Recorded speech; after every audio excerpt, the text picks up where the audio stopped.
दुनिया के ए मुसाफिर, मंजिल तेरी कब्र है। तय कर रहा है जो तू दो दिन का ये सफर है। जब से बनी है दुनिया लाखों करोड़ों आए, बाकी रहा न कोई, मिट्टी में सब समाए। मत भूलना यहाँ पर सबका यही हशर है। दुनिया के ए मुसाफिर, मंजिल तेरी कब्र है। आँखों से तूने अपने कितने जनाजे देखे, हाथों से अपने तूने दफनाए कितने मुर्दे। अंजाम से तू फिर भी क्यों इतना बेखबर है। दुनिया के ए मुसाफिर, मंजिल तेरी कब्र है। तय कर रहा है जो तू दो दिन का ये सफर है। मखमल पे सोने वाले मिट्टी पे सो रहे हैं। शाहो गदा यहाँ पर सब एक हो रहे हैं। दोनों हुए बराबर, ये मौत का असर है। दुनिया के ए मुसाफिर, मंजिल तेरी कब्र है। तय कर रहा है जो तू दो दिन का ये सफर है। मिट्टी के पुतले तुझको मिट्टी में है समाना। एक दिन यहाँ तू आया, एक दिन यहाँ से जाना। रुकता नहीं यहाँ पर जारी तेरा सफर है। दुनिया के ए मुसाफिर, मंजिल तेरी कब्र है। मोहतरम उलमाए किराम, बुजुर्गों और दोस्तों, नौजवान साथियों, पर्दा नशीन माओ और बहनों, प्यारे बच्चों, माल मडरों का ये शानदार दो रोजा प्रोग्राम, जिसमें जमात के बड़े ही मोहतरम और मुवक्कर उलमा के खिताबात आपने समाअत किए, और आज पहले दिन की आखिरी कड़ी के तौर पे रात के तकरीबन 2:30 बजे मुझे आपके सामने बोलने के लिए हुक्म दिया गया है और मैं आपके सामने हाजिर हूं। मुझसे पहले मेरे अजीज बड़े भाई, विजयवाड़ा की सरजमीन से तशरीफ लाए हुए शेख अबू हुरैरा मदनी का आपने रिक्कत आमेज खिताब सुना, जहन्नम की हौलनाकियों के ऊपर। उसके पहले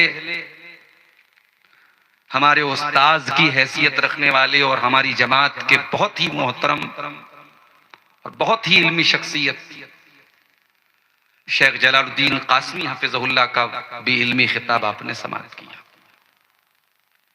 मेरे नौजवान दोस्तों में शेख फजलुर रहमान सिराजी, शेख अबुल कलाम सलफी, शेख नूरुद्दीन साहिल आलियावी, इन तमाम लोगों की तकरीरें आप सुन रहे हैं। और सच पूछिए तो प्रोग्राम अब खत्म हो जाना चाहिए था। खास तौर से जब 2 दिन का प्रोग्राम हो तो पहले दिन के प्रोग्राम को इतना लंबा नहीं चलाना चाहिए। मैं अभी जब जलसे में आ रहा था, मुंतजिमीन मेरे साथ थे, तो लोगों ने ये बात मुझको बताई कि बहुत सारे लोग जा चुके हैं। और इसलिए जा चुके हैं, आज सबके पास अपना साधन है, अपनी सवारी है। पहले के दौर के हालात अलग थे, मजबूरी होती थी, सवारियां नहीं होती थी, हर हाल में फजर तक रुकना है। अब वो मजबूरी नहीं है। अब ये 2:30 बजे 3 बजे आदमी क्या तकरीर सुनाएगा? सामने वाला भी बेचारा आधी नींद में है और आधा बेदार है, होशो हवास उसका कायम नहीं कर रहा है। मैं कहूं कुछ, आप समझें कुछ और बयान कुछ करें, ये मुनासिब नहीं है। तो खास तौर से जब 2 दिन का प्रोग्राम हो तो पहले दिन 2 बजे तक मैक्सिमम प्रोग्राम खत्म हो जाना चाहिए। और शेख कासमी साहब की तकरीर के बाद प्रोग्राम जिस मोड़ पर था वो अच्छा मौका था। लेकिन बहरहाल जलसे वालों ने एक तरतीब बनाई है, एक शेड्यूल बनाया है, और आखिरी कड़ी के तौर पर मुझे आपके सामने हाजिर होने का मौका मिला है, तो मुझे भी अपना फर्ज निभाना है। और आप हजरात की हिम्मत की भी मुझे मैं दाद देता हूं कि आप बड़े सुकून के साथ बैठे हुए हैं और ये इरादा करके आए हैं कि यहां से इंशाअल्लाह हम जाएंगे और फजर की नमाज पढ़ के ही इंशाअल्लाह सोएंगे। अगर ये इरादा वाकई में आप लेके आए हैं, मैं अल्लाह से दुआ करता हूं अल्लाह आपके इस जज्बे को कबूल फरमाए और हम सबको कहने से ज्यादा, सुनने से ज्यादा अमल करने की तौफीक अता फरमाए। आमीन। मुझे जो मौजू मिला है उसमें मुझे 4 चीजों पर बात करनी है, और अगर गौर कीजिए तो इन चारों चीजों का ताल्लुक हमारे नौजवानों से, खास तौर से उनसे ज्यादा है। इन चारों चीजों का ताल्लुक, उन चारों चीजों में सबसे पहले मुझे नशे के ऊपर बोलना है।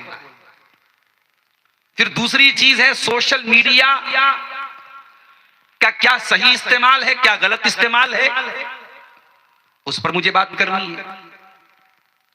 और तीसरा जो पॉइंट मेरे सामने है, मौजूदा दौर के फितनों में एक नौजवान की जिम्मेदारी क्या है, वो कैसे मौजूदा दौर के फितनों में अपने दामन को बचा सकता है। और चौथा और आखिरी पॉइंट जिस पर मुझे बात करनी है कि वक्त की इस्लाम में क्या अहमियत है और हम वक्त की सही कदर कैसे कर सकते हैं, और वक्त की नाकदरी से और वक्त के मिसयूज से और समय के दुरुपयोग से हम कैसे बच सकते हैं। मैं बिहार से होते हुए झारखंड आया। जैसे ही झारखंड की सरजमीन शुरू हुई, शराब की दुकानें और उन दुकानों पर लगने वाली भीड़ नजर आने लगी। और आप यकीन करें, शराब की इन दुकानों पर सिर्फ आदिवासी नहीं होते, सिर्फ गैर मुस्लिम नहीं होते, एक बड़ी तादाद में हमारे मुसलमान नौजवान भी शराब की इन दुकानों पर आपको नजर आते हैं। शराब या नशा इस्लाम में क्यों हराम है, ये बहुत बड़ा सवाल है। भाई शराब पीने वाला जहर समझ के तो नहीं पी रहा है, उसको तो मजा आ रहा है ना, उसको लग रहा है कि मेरे अंदर ताकत आ रही है, एनर्जी आ रही है, जोश आ रहा है। तो क्यों इस्लाम में शराब हराम है? आइए इस सवाल का जवाब हम कुरान से पूछते हैं। कुरान कहता है वलक़द कर्रमना बनी आदम व हमलनाहुम फिल बर्रि वल बहरी व रज़क़नाहुम मिनत-तय्यिबाति व फ़द्दलनाहुम अला कसीरिम मिम्मन खलक़ना तफ़दीला। हमने इंसान को बहुत फजीलत अता फरमाई है, हमने इंसान का मकाम बहुत ऊंचा बनाया है, हमने इंसान को खुशकी के अंदर, तरी के अंदर सवारी का साधन दिया है। वो पानी में भी चलता है, वो जमीन में भी चलता है। हमने इंसान के लिए पाकीज़ा चीजों को हलाल करार दिया है, और हमने इंसान को बहुत सारी मखलूकात पर फजीलत बख्शी है। ऐ इंसान, जब तेरा मकाम इतना ऊंचा है, जब तेरी शान इतनी ऊंची है, जब तेरा दर्जा इतना ऊंचा है, तो ऐ इंसान अल्लाह ताला तेरी अकल और तेरे दिमाग की हिफाजत का भी हुक्म देता है। ऐ इंसान, तू कोई ऐसा काम नहीं करेगा जिससे तेरी अकल को खतरा पहुंच जाए, जिससे तेरे दिमाग को खतरा पहुंच जाए, जिससे तू अपने होश में न रहे। इस्लाम तेरी अकल की हिफाजत करने के लिए इस्लाम ये हुक्म देता है कि तुझे शराब नहीं पीना है, तुझे नशा नहीं करना है। इसीलिए अरबी जबान में शराब को खम्र कहते हैं, और खम्र का मतलब होता है जो चीज किसी चीज को ढांप ले, कवर कर ले। इसीलिए अरबी जबान में औरत के दुपट्टे को खिमार कहते हैं, क्योंकि दुपट्टा औरत को ढांप लेता है। तो शराब को खम्र क्यों कहा गया? क्योंकि ये अकल को ढांप देती है, अकल पर पर्दा डाल देती है। शराब पीने वाला क्या कर बैठेगा, क्या बोल देगा, उसको खुद एहसास होता है। कितने मर्डर हो जाते हैं इसी नशे की हालत में, कितने घर बर्बाद हो जाते हैं इसी शराब की वजह से। कितने बाप अपनी बेटी को गलत तरीके से टच कर लेते हैं शराब के नशे में। कितनी बहनें अपने भाइयों की दस्तदराजी का शिकार हो जाती हैं इसी नशे की वजह से। कितनी लड़ाइयां मारपीट हो जाती हैं इसी नशे की वजह से। और आज बिहार की सरकार ने जो इस नशे के ऊपर पाबंदी लगाई, हमारे ड्राइवर साहब पटना से आए हैं, बहुत जानकारी उनको बिहार की राजनीति की है। उन्होंने बताया कि बहुत बड़ा घाटा भी होता है सरकार को, इसके ऊपर सरकारी खजाने को बहुत बड़ा लॉस भी होता है शराब पर पाबंदी की वजह से। लेकिन ये बात माननी पड़ेगी कि बिहार में शराबबंदी के बाद, नशे पर पाबंदी के बाद बहुत सारे क्राइम पर रुकावट लग गई, ब्रेक लग गया, बहुत सारे एक्सीडेंट और दुर्घटनाओं में कमी आ गई। कुरान करीम 1400 साल पहले शराबबंदी का ऐलान करता है। और ये बात भी नोट कर लीजिए, शराब का छोड़ना इतना आसान होता तो अल्लाह ताला ने डायरेक्ट शराब को हराम किया होता, मगर अल्लाह ने डायरेक्ट शराब को हराम नहीं करा। शराब के बारे में पहली आयत नाज़िल हुई सूरह बकरा की, यसअलूनका अनिल खम्रि वल मैसिर कुल फीहिमा इत्मुन कबीर व मनाफिउ लिन्नास। ऐ नबी, लोग आपसे सवाल करते हैं शराब के बारे में और जुआ के बारे में। आप बता दीजिए कि शराब और जुआ के अंदर कुछ फायदा है लेकिन नुकसान ज्यादा है। वह इस्मुहुमा अकबर मिन नफ़इहिमा, शराब और जुए के अंदर जो गुनाह है, जो नुकसान है, वो फायदे से ज्यादा खतरनाक है, बड़ा है। ये पहली आयत नाजिल हुई शराब के बारे में। दूसरी आयत नाजिल हुई सूरह निसा के अंदर, या अय्युहल्लज़ीना आमनू ला तक़रबुस सलात व अंतुम सुकारा। ऐ ईमान वालो, तुम नशे की हालत में नमाज के करीब मत जाना। कम से कम नमाज की हालत में तुम नशा मत करना, नशे के हालत में तुम नमाज के करीब मत जाना। फिर तीसरी और फाइनल आयत नाजिल हुई सूरह माइदा की आयत नंबर 90 और 91, या अय्युहल्लज़ीना आमनू इन्नमल खम्रु वल मैसिरु वल अंसाबु वल अज़लामु रिज्सुम मिन अमलिश शैतानि फज्तनिबू। ऐ ईमान वालो, ये शराब, ये जुआ और ये किस्मत का हाल मालूम करने के लिए जो तीर तुम फेंकते हो, और ये गैरुल्लाह के आस्ताने जहां तुम गैरुल्लाह के नाम पे जानवर ज़बा करते हो, रिज्सुम मिन अमलिश शैतान, ये सारी की सारी चीजें गंदी हैं और शैतान का काम है। फज्तनिबू, इनसे बचो, लअल्लकुम तुफ्लिहून, तभी तुम कामयाब हो सकते हो। गौर कर रहे हैं, अल्लाह ने शराब और जुए को शिर्क के साथ बयान किया है। जैसे शिर्क बहुत बड़ा पाप है और बहुत बड़ा गुनाह है, शराब भी बहुत बड़ा गुनाह है और जुआ भी बहुत बड़ा गुनाह है। अल्लाह ने इतना कह दिया होता तो बस था, मगर अल्लाह ने इतने पर इक्तफा नहीं किया। आगे और फरमाया, इन्नमा युरीदु शैतानु अन युक़िया बैनकुमुल अदावत वल बग़दा फिल खम्रि वल मैसिर व यसुद्दकुम अन ज़िक्रिल्लाहि व अनिस सलाह। ऐ ईमान वालों, शराब को हाथ लगाने के पहले सोच लेना, शराब शैतान की चीज है और शराब पिलवा करके और जुआ खिलवा करके शैतान ये चाहता है तुमको लड़ा दे। कितने झगड़े होते हैं शराब की वजह से। अभी बिहार में आज मैंने एक वीडियो देखा, अररिया के अंदर एक बड़ी मामूली सी बात पर एक मुसलमान पिकअप ड्राइवर को बाकायदा गर्दन काट के अलग कर दिया गया। सर यहां पब्लिक प्लेस पर गर्दन अलग, धड़ अलग, लाश पड़ी है सामने, सर अलग कटाए, धड़ अलग कटाए। बाद में पब्लिक ने, जिसने मारा तो उसको भी पब्लिक ने पीट पीट के मार डाला। ये भी कल की शायद न्यूज है, अररिया की, फॉरबिसगंज की न्यूज। क्या हो रहा है दुनिया में? छोटी मोटी बातों पर मर्डर हो रहा है। अभी 2-4 दिनों पहले एक और वीडियो मैंने देखा, एक छोटा बच्चा था, किसी बात पे झगड़ा हुआ, 4-5 साल के बच्चे को पटक पटक के एक आदमी ने रोड पर मार डाला, कत्ल कर दिया। अल्लाह, इंसान पागल हो चुका है, कभी गुस्से में, कभी नशे में। और अल्लाह के नबी की वो हदीसें हमें याद आती हैं, कयामत के पहले कत्ल बहुत ज्यादा होंगे, खून खराबा बहुत ज्यादा होगा, इतना ज्यादा कत्ल होगा, इतना ज्यादा खून खराबा होगा। ला यदरिल कातिलु फीमा कत्ल, कत्ल करने वाले को नहीं पता मैंने क्यों मार डाला, और जो कत्ल हुआ बेचारा उसको भी नहीं पता मुझे क्यों कत्ल कर दिया गया। ये हालात हैं आज, और ये बहुत बड़ा जिम्मेदार इसके लिए शराब और नशा है मेरे प्यारे साथी। इसीलिए अल्लाह ताला डायरेक्ट इतना बोल के बस नहीं करता कि शराब हराम है। अल्लाह ने कहा शराब गंदी चीज है, शैतान का काम है, इससे बचो तभी तुम कामयाब हो सकते हो। और फिर फरमाया कि ऐ मेरे बंदो, शैतान ये चाहता है कि शराब के जरिए और जुआ के जरिए तुमको आपस में लड़ा दे, तुम्हें झगड़े में डाल दे। व यसुद्दकुम अन ज़िक्रिल्लाह,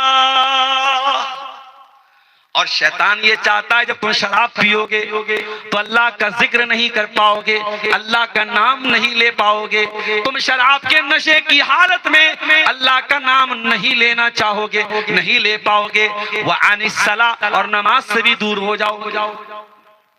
आज कितने प्रोग्रामों में मैं जाता हूं, मस्जिद के अंदर प्रोग्राम होता है और बहुत सारे मुसलमान जानबूझ करके मस्जिद के प्रोग्राम में नहीं आते हैं, कहते नहीं बाहर का प्रोग्राम होगा तब हम आएंगे, मस्जिद में नहीं आएंगे। मैंने पूछा ऐसा क्यों होता है? जवाब मिला, मौलाना बहुत सारे मुसलमान नापाकी की हालत में होते हैं, वो इस लायक नहीं होते कि मस्जिद में दाखिल हो जाए। ये हालात है मेरे प्यारे साथियों शराब और नशे की वजह से। और अब तो जमाना और आगे बढ़ गया, अब शराब से बात आगे बढ़ गई। स्कूलों में पढ़ने वाले बच्चे, 12 साल के 14 साल के बच्चे, उनको पाउडर का नशा दिलाया जा रहा है, उनको हीरोइन का, उनको चरस का, उनको गांजे का, उनको हशीश का, उनको अफीम का नशा कराया जा रहा है। और जब एक मर्तबा ये बच्चे इस तरीके के ड्रग्स के आदी हो जाते हैं, फिर वो किसी काम के नहीं बचते हैं। मेरे साथ बड़े दर्द के साथ मेरे नौजवानों आपसे कहना चाहूंगा, किसी भी तरीके के नशे किया अगर लत में मुब्तला हो, अल्लाह के वास्ते तौबा कर लो। अरे जिस माँ ने तुम्हें सीने से लगा के पाला था, उस माँ को क्यों रुलाते हो? वो माँ जब तुम्हें नशे की हालत में तड़पते देखती है, सोचो उस माँ के कलेजे पर क्या गुजरती होगी। जिस बाप ने उंगली पकड़ के तुमको चलना सिखाया था, वो बाप जब अपने बेटे को नशा करते हुए देखता है, बाप के दिल पे क्या गुजरती है। ओ लोगों, अपने माँ बाप पे तरस खाओ, अपने आप पे तरस खाओ, और अगर किसी भी तरीके का नशा करते हो, नशे को छोड़ दो। ये सुसाइड है, ये आत्महत्या है, ये अपने आप को खत्म करना है। ये तमाम नशे की जो चीजें हैं इंसान को बर्बाद कर रही है, इंसान के शरीर को बर्बाद कर रही है। शादीशुदा इंसान अपनी बीवी के हुकूक अदा करने के लायक नहीं बचता है शराब की वजह से। कैंसर हॉस्पिटलों में चले जाओ, कितने मरीज आपको मिल जाएंगे इसी तंबाकू की वजह से, इसी सिगरेट और बीड़ी और खैनी की वजह से कैंसर जैसे खतरनाक बीमारी के शिकार हो गए। वो लोगों, कुरान तुम्हें दावत दे रहा है, इन्नमल खम्रु वल मैसिर, ये शराब गंदी चीज है, शैतान का काम है, इससे बचो। और कुरान जब शराब कहता है तो सिर्फ शराब मुराद नहीं होती है। अल्लाह के नबी फरमाते हैं कुल्लु मुस्किरिन खम्रुन व कुल्लु खम्रिन हराम, हर नशा वाली चीज शराब है और हर शराब हराम है। एक हदीस में अल्लाह के नबी फरमाते हैं मुदमिनुल खम्र, जो शराब आपकी जिसको आदत पड़ जाएगी, जो शराब का आदी हो जाएगा, जिसको नशे की आदत हो जाएगी, वो इंसान अल्लाह ताला से जब मिलेगा तो उसका मामला बुत परस्त की तरह होगा। जिस तरीके से बुतों की इबादत करने वाले का मामला है, उसी तरीके से शराब के आदी इंसान का मामला होगा। और सही मुस्लिम की हदीस है, अल्लाह के नबी फरमाते हैं जो इंसान शराब पिएगा अल्लाह ताला ने लाजिम कर दिया है अयस्कियहु मिन तीनतिल खबाल, उसको जहन्नमियों का पीप और मवाद पिलाया जाएगा। तूने दुनिया में वो गंदी चीज पी थी, तूने गलीज चीज पी थी, तुझे कयामत के दिन अल्लाह ताला जहन्नमियों का पीप और मवाद पिलाएगा। इसलिए नशे की तमाम किस्मों से मेरे प्यारे साथियों अपने दामन को बचा लो मेरे साथियों। ये बड़े बड़े जलसे और प्रोग्राम आज झारखंड की सरजमीन पे हो रहे हैं। अभी आज माल मडरों में प्रोग्राम है, अगले हफ्ते भगैया में भी प्रोग्राम होने वाला है। आपके गोड्डा और साहिबगंज के इलाके में एक महीने के अंतराल में 10 प्रोग्राम हो रहे हैं। इतने सारे प्रोग्रामों के बावजूद क्यों मेरे प्यारे साथियों हमारा नौजवान शराब के अंदर कोई कमी नहीं आ रही है? क्यों शराब नोशी में कोई कमी नहीं आ रही है? क्यों शराब के अड्डे मुसलमान नौजवानों से आबाद है? ये भी हमारे लिए गौर करने का मकाम है। हमारी ये तकरीरें क्यों नाकाम हो रही हैं? हमारे जलसे क्यों फेल हो रहे हैं? हमारी इतनी मेहनतों से कायम होने वाले ये प्रोग्राम अगर इनका कोई हासिल नहीं हो रहा है, अगर समाज में कोई सलाह नहीं हो रही है, अगर नशा करने वालों के नशे में कोई कमी नहीं आ रही है, तो मेरे प्यारे साथियों ये गौर करने का मकाम है फिर हमारी एनर्जी कहां खर्च हो रही है। ये सबसे खतरनाक चीज जो हमारे समाज के लिए नासूर बन रही है वो नशा है मेरे प्यारे साथियों। दूसरी चीज जो आज मुझे टॉपिक दिया गया, दूसरी चीज जिस पर मुझे आज आपके सामने बात करना है वो सोशल मीडिया का गलत इस्तेमाल है। सबके पास मोबाइल है, सबके पास फेसबुक है, इंस्टाग्राम, स्नैपचैट, व्हाट्सएप है। इनके जरिए हम एक दूसरे से जुड़े हुए हैं, बहुत अच्छी बात है। लेकिन कहीं ऐसा ना हो सोशल मीडिया के जरिए तो आप जमाने भर से जुड़ गए और जिनसे जुड़ना चाहिए था उनसे नहीं जुड़ पाए। एक जमाना था रात में शौहर घर में आता था, बीवी खाना लाती थी, बीवी शौहर के हाथ पैर दबाती थी, खिदमत करती थी। आज खाना खाने के बाद और बिस्तर पे जाने के बाद बीवी के हाथ में अपना मोबाइल है, शौहर के हाथ में अपना मोबाइल है। न बीवी को शौहर की फिक्र है, न बीवी को शौहर को बीवी की फिक्र है। एक ही घर में बेटा भी रहता है, माँ भी रहती है, बाप भी रहता है। बेटा फेसबुक पर 5000 दोस्तों के साथ है, बेटा व्हाट्सएप पर दोस्तों के साथ चैटिंग कर रहा है, इंस्टाग्राम पर उसके बहुत सारे फॉलोअर हैं। अपनी सगी माँ के साथ 2 मिनट बैठ करके बातें करने का उसके पास टाइम नहीं है। अपने सगे वालिद के पास बैठ के उनकी हालचाल पूछने का टाइम नहीं है। ओ सोशल मीडिया के दीवानों, कहीं ऐसा ना हो कि सोशल मीडिया पर तुम बहुत ज्यादा एक्टिव होने के बाद अपनी रियल लाइफ में तुम डीएक्टिवेट हो जाओ। नहीं मेरे प्यारे साथियों, याद रखो जब मुश्किल हालात आएंगे तो यही आपके अपने आप के काम आएंगे। एक नौजवान था, बड़े फख्र के साथ कहा करता था फेसबुक पर मेरे 50,000 फ्रेंड्स हैं। एक्सीडेंट हो गया, हॉस्पिटल लेके जाया गया, डॉक्टरों ने कहा आपको ब्लड की जरूरत है, ब्लड चाहिए।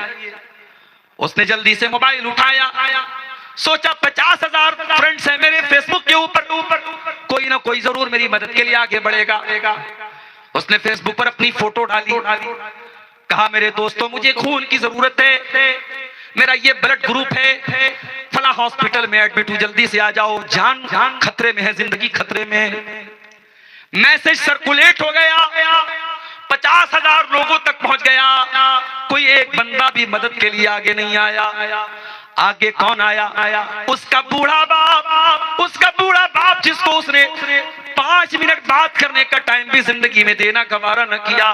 वो फेसबुक की चकाचौंध में मुब्तला, वो इंस्टाग्राम की चमक में मुब्तला, वो व्हाट्सएप की चमक में मुब्तला इंसान अपने बूढ़े बाप की हाल चाल भी न लेता था। जब खून देने की बात आई, जब ब्लड देने की बात आई, तो उसकी मदद करने के लिए कौन हाजिर हुआ? वही बूढ़ा बाप हाजिर हुआ। कौन हाजिर हुआ? उसके गांव का, उसके साथ बचपन में क्रिकेट खेलने वाला, बचपन में दोस्ती रखने वाला, जो फेसबुक पर तो नहीं जुड़ा है, जो इंस्टाग्राम पर तो नहीं जुड़ा है, लेकिन जो उसका हकीकी दोस्त है, जो रियल दोस्त है, वही उसकी मदद के लिए आगे आया। उसी ने कहा भाई मैं तुझको अपना ब्लड दूंगा। ये होती है दोस्ती। सोशल मीडिया शो ऑफ की दुनिया बन चुकी है मेरे प्यारे साथी। अपनी माँ बहनों से भी कहना चाहूंगा, बहुत ज्यादा सोशल मीडिया को देख करके अपने शौहरों को परेशान न किया करो, अपने बाप को परेशान न किया करो। ये वाला कपड़ा चाहिए, ये वाली ज्वेलरी चाहिए, ये वाला नेकलेस चाहिए। अरे ये इंस्टाग्राम चलाने वाले, ये व्लॉगर्स, ये टिकटॉक चलाने वाले टिकटॉकर और ये इन्फ्लुएंसर, इनकी जिंदगियों से धोखा न खाना। इनकी जिंदगियों में पैसा तो है, इनकी जिंदगियों में चकाचौंध तो है, मगर अल्लाह की कसम इनकी जिंदगियों में सुकून नहीं है। वो मेरी प्यारी माँ बहनों, वो फेसबुक और इंस्टाग्राम पर नजर आने वाला हजारों और लाखों का कपड़ा उससे कहीं ज्यादा बेहतर तेरे शौहर की हलाल कमाई का खरीदा गया वो सादा सा कपड़ा है जो तेरा शौहर हलाल कमाई से लाके तुझको पहनाता है। उस सोशल मीडिया की चकाचौंध से मेरी प्यारी माँ और बहनों तुम धोखा मत खा जाना। और अगर तुम्हें ऐसा लगता है इंस्टाग्राम की लड़कियां तो बड़े अच्छे अच्छे कपड़े पहन रही हैं, स्नैपचैट पर तो बड़े अच्छे अच्छे ज्वेलरीज आ रही हैं, मेरा शौहर मुझको लाके क्यों नहीं दे रहा है? अगर तुमको ये एहसास पैदा होता है तो कभी न्यूज में जाके देख लेना कि इसी दुनिया में एक मुल्क है फलस्तीन, और उसी फलस्तीन का एक शहर है गजा, जहाँ की हजारों लाखों बहनें आज उनके शौहरों का इंतकाल हो चुका है और इसराइल की बमबारियों में उनके घर टूट चुके हैं। उनके पास सर ढांपने को छत भी नहीं है, उनके छोटे छोटे बच्चे भी लगते हैं, उनके पास खाने को 2 वक्त की रोटी भी नहीं है। ओ मेरी प्यारी माँ बहनों, तुम कम से कम अपने घर में आराम से 2 वक्त की रोटी तो खा रही हो, ठीक है। वो महंगे महंगे कपड़े तुम्हें नसीब नहीं होते, सादे कपड़े पहनती हो, मगर कम से कम तुम कपड़े तो पहन रही हो, तुम्हें मकान तो मौजूद है, तुम्हें तुम्हारा इज्जत देने वाला शौहर तो मौजूद है। उन मजलूम बहनों से जाके पूछो जिनके शौहरों का इंतकाल हो चुका है, जो जवानी में बेवा हो चुकी हैं, जिनके घरों को बुलडोजर से गिरा दिया गया है, जिनके घरों पे इसराइल ने बम बरसा दिया है। वो मेरी प्यारी माँ बहनों, कभी उन मजलूम और मजबूर औरतों के हालात भी जाके देख लो। और अगर उससे भी तुम्हें सबक न मिले तो 1400 साल पीछे चली जाना। मदीना का एक घर है। किसका घर है? अल्लाह के प्यारे नबी जनाब मोहम्मद रसूलुल्लाह सल्लल्लाहु अलैहि वसल्लम का घर है। कितनी बीवियां हैं आपकी? 9 बीवियां हैं। 9 बीवियों को कितने बड़े बड़े कमरे मिले, छोटे छोटे कमरे। साहबा कहते उन कमरों में हम जाते थे, हाथ उठाते थे तो हाथ से छत को टच कर लेते थे, इतने छोटे छोटे कमरे थे। क्या उन कमरों में कोई मसेरी थी? कोई बेड था? नहीं। क्या कोई गद्दा था? नहीं। क्या कोई फर्नीचर था? नहीं था। एक मामूली सी चटाई बिछी रहती थी जिस पर अल्लाह के आखिरी नबी सोया करते थे। उन घरों में कोई ऐसे कीमती बर्तन भी न थे, लकड़ी के प्याले थे, चमड़े के मशकेजे थे जिनमें अल्लाह के प्यारे नबी खा लिया करते थे, पी लिया करते थे। उस जमाने में गैस का चूल्हा भी नहीं था, उस जमाने में वॉशिंग मशीन भी नहीं थी, उस जमाने में फ्रिज भी नहीं थी।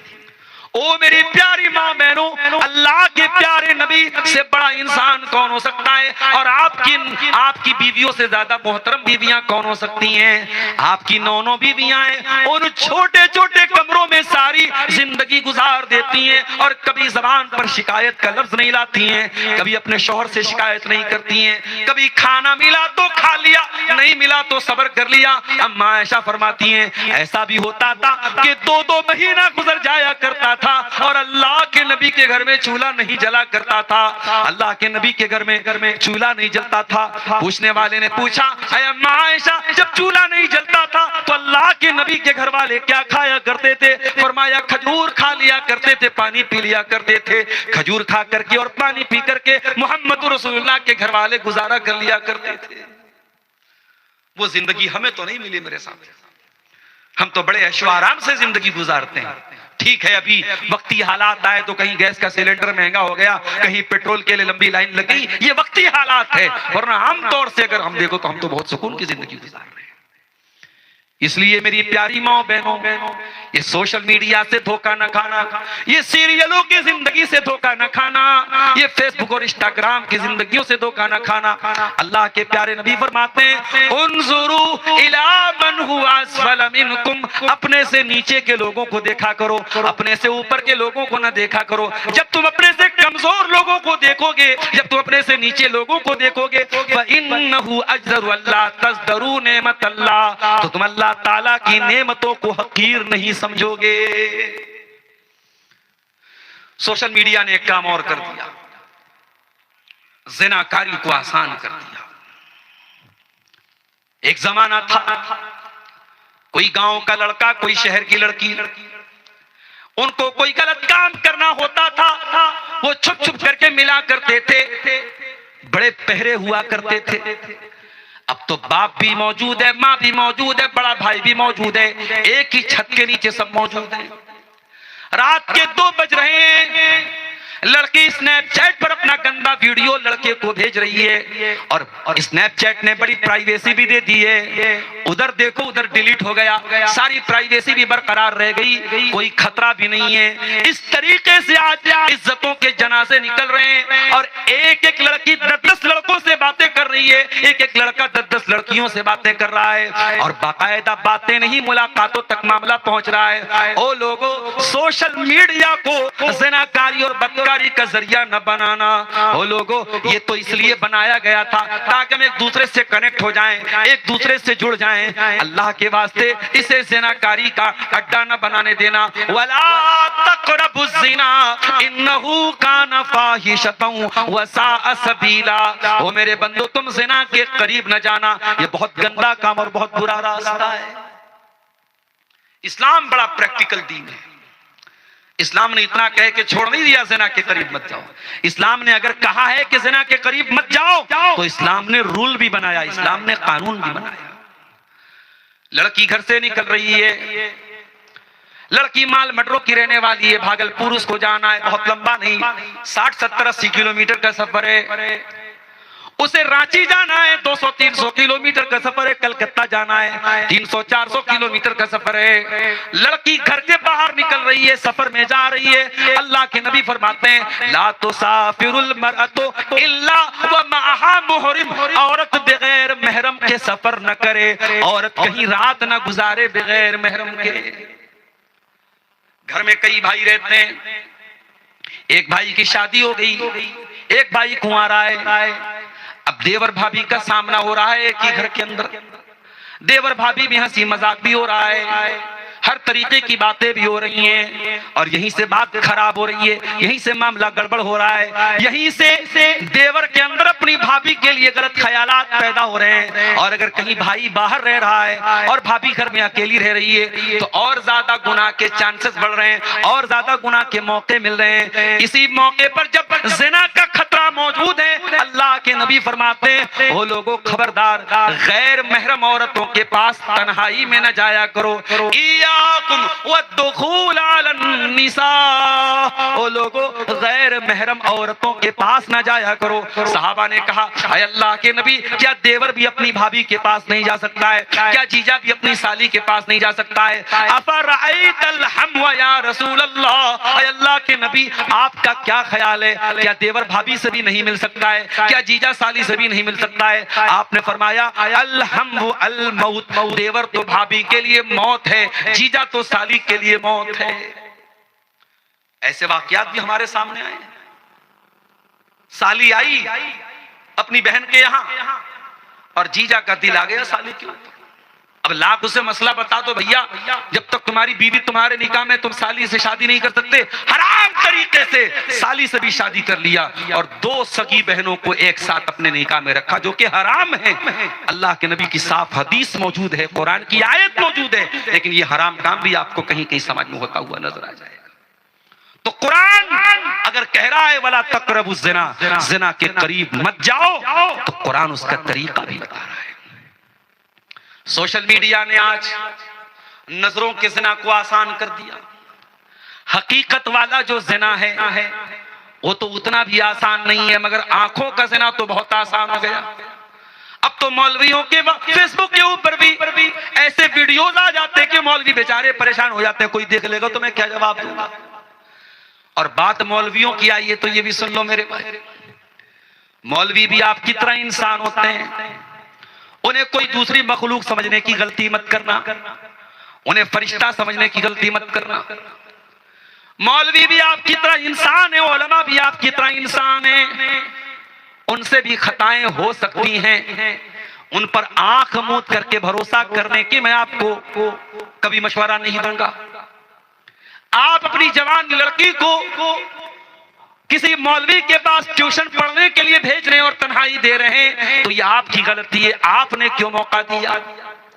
लड़की छोटी थी तब आपने क्यों नहीं पढ़ने भेजा, और लड़की जवान हो गई तो आपने किसी जेंट्स के पास क्यों भेजा, आपने लेडी टीचर के पास क्यों नहीं भेजा? ये कहां लिखा है कि अगर कोई मौलवी है, कोई हाफिज है तो फरिश्ता बन जाएगा, उसके ऊपर आंख मूंद करके भरोसा करो। लेकिन हाँ, आंख मूंद करके भरोसा भी नहीं करना है। और अगर किसी एक मौलवी ने कोई गलत काम कर दिया तो सारे उलमा से बदजन हो जाना भी मेरे प्यारे साथियों ये सही नहीं। मुझे मालूम है झारखंड से कुछ ऐसे वाकयात भी सामने आए, किसी ने फर्जी चंदा कर लिया, मदरसे का वजूद नहीं है, चंदा कर लिया, सारे मौलवी बेचारे बदनाम हो गए। अब वो मौलवी भी बदनाम हो गए जो वाकई में इदारा चला रहे हैं। और अपनी आंखों से मैंने देखा साउथ इंडिया के अंदर फरवरी और मार्च का महीना, सख्त धूप का आलम, और झारखंड और बिहार और बंगाल के ये मौलवी बेचारे, कभी आप गौर करना मेरे साथियों, ये मौलवी जो आज मदरसों में पढ़ा रहे हैं ये बाई चॉइस पढ़ा रहे हैं, इनकी मजबूरी नहीं है। ये चाहते तो कोई गट्ठर भी अपने पीठ पर लाद सकते थे, गट्ठर लाद लेते तो मदरसे के नाज़िम की डांट न सुनना पड़ता, मदरसे के प्रिंसिपल की डांट न सुनना पड़ता। अपनी पीठ पर बोझा लाद करके मजदूरी कर लेते तो शायद मदरसे की तनख्वाह से ज्यादा कमा लेते और मोहल्ले वालों की डांट भी ना सुनना पड़ता। बेचारा मस्जिद का इमाम है, गांव वाला, गांव का एक अनपढ़ आदमी भी डांट के चला जाता है, मौलवी साहब आज आपने नमाज लंबी पढ़ा दी, आज आपने सजदा लंबा कर दिया, आज आपने रुकू लंबा कर दिया। मौलवी बेचारा जो मस्जिद का इमाम है पूरे मोहल्ले के निशाने पर रहता है। गौर करो मेरे प्यारे साथियों, जिस दौर में बहुत सारे कामों की आसाइश और आसानी है, ये उलमा हैं जो दीन के किलों को संभाले हुए हैं। इन्होंने मस्जिदों को संभाला हुआ है, इन्होंने मदरसों को संभाला हुआ है, और इन्हीं के जरिए दीन का काम हो रहा है, इन्हीं के जरिए तौहीद फैल रही है, इन्हीं के जरिए कुरान फैल रहा है, इन्हीं के जरिए हदीस फैल रही है। अल्लाह के वास्ते उलमा को हकीर न जानो, अल्लाह के वास्ते उलमा की तहकीर न करो, किसी एक आलिम की गलती से तमाम उलमा से नफरत न करो मेरे प्यारे साथी। आज अफसोस के साथ कहना पड़ता है, आज हमारी जमात के बहुत सारे लोग सारे उलमा से दूर हो गए। उलमा का नाम आता है जबान से बदतमीजी निकलने लगती है, जबान से बदजबानी निकलने लगती है। कभी गौर करके जाके देखो मेरे भाइयों, अभी आज हमारे एक दोस्त का फोन आया, इलाहाबाद के रहने वाले हैं, अपनी 2 बच्चियों को मऊ नाथ भंजन में हॉस्टल में छोड़ने के लिए गए थे। फोन करके कहने लगे मौलाना बड़े लाडो प्यार से बेटियों को पाला है, कभी किसी जरूरत के लिए बेटियों को तरसना नहीं पड़ा है, और आज ये मदरसे में लेके आया हूँ और मदरसे वाले कह रहे हैं कि माँ बाप से बेटियों को बात करने की इजाजत हफ्ते में सिर्फ 1 बार मिलेगी। मौलाना मेरा दिल नहीं मान रहा है, मैं क्या करूं? मैंने कहा थोड़ा सा कलेजे पर पत्थर तो रखना पड़ेगा, मदरसे में पढ़ाना है तो ये सख्ती तो झेलनी पड़ेगी। ओ लोगों, ये हॉस्टल में रहने वाले बच्चे, अब तो ठीक है हर जगह मतबक का इंतजाम हो गया है, लेकिन एक बड़ी तादाद में हमारे उलमा ऐसे भी हैं जिन्होंने मदरसों में जागीर के जरिए पढ़ाई हासिल की है, तालीम हासिल की है।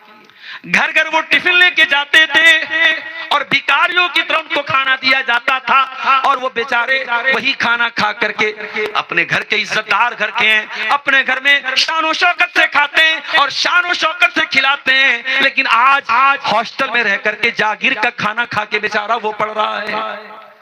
उनकी कुर्बानियों पर इस तरीके से पानी न फेरो मेरे साथी। इसी बंगाल के हमारे एक दोस्त हैं, रमजान में चंदा करने के लगे, इत्तेफाक से मैं भी साउथ इंडिया में था, मुझे फोन किया उन्होंने, मौलाना मैं आपके पास आ रहा हूं। मैंने कहा बहुत अच्छी बात है, आइए साथ में बैठ के खाना खाएंगे।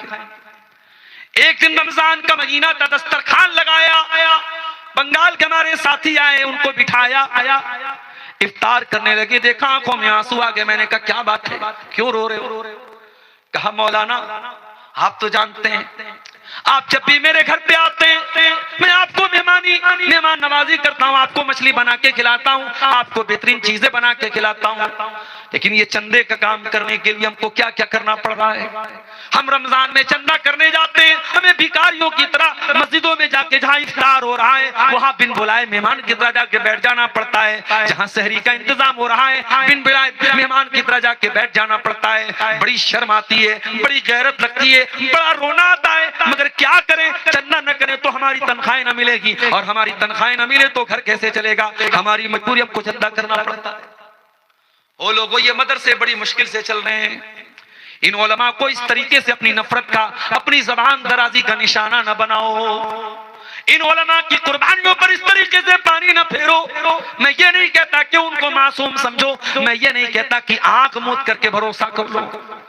अगर आपके घर में कोई आलिम आया और आपने जवान बेटियों को बेपर्दा उनके सामने आने की इजाजत दे दी, उनके कमरे में जाने की एंट्री दे दी, और आपने ये सोचा है बहुत बड़े मौलाना है, बहुत बड़े आलिम है, बहुत अच्छी तकरीर करते हैं, और आपने अपनी जवान बेटी को उनके कमरे में जाने की इजाजत दी, तो ये आपकी गलती थी।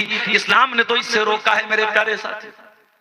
अल्लाह के नबी फरमाते हैं ला यखलुवन्न रजुलुन बिइम्रातिन इल्ला वसालिसुहुम शैतान, खबरदार कोई मर्द किसी औरत के साथ अकेला न रहे, तन्हाई न इख्तियार करे, क्योंकि तीसरा शैतान होता है। जब एक मर्द और एक औरत तन्हाई में होंगे तो तीसरा शैतान होगा, चाहे वो मर्द अपने दौर का सबसे बड़ा अल्लामा हो, वो औरत अपने दौर की सबसे बड़ी अल्लाह की वली हो, लेकिन अगर एक मर्द और एक औरत तन्हाई में है तो तीसरा शैतान वहां पे होगा मेरे साथ।